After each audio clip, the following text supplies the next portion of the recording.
Hello beautiful people, welcome to my channel. Nandito kami ngayon kay Isbin Eric bahay. Ano lang ako handa ng kunting dinner nila.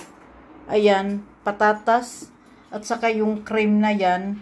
Dinaw dinder po ingils ka Isbin Eric po. Cream. Dinder cream. Crème fraîche, eller vad? Okay, cream fresh. Pagkatas meron ano yan, yung sibilino sa amin ang tawag.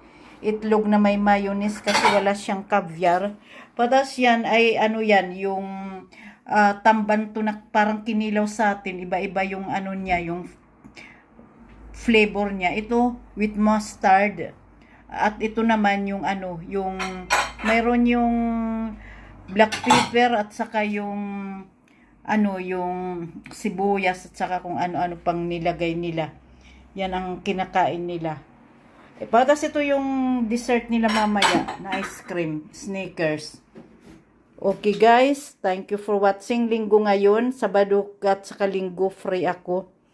Kaya, pero bukas Lunes magtatrabaho ako. O sige guys, thank you for watching.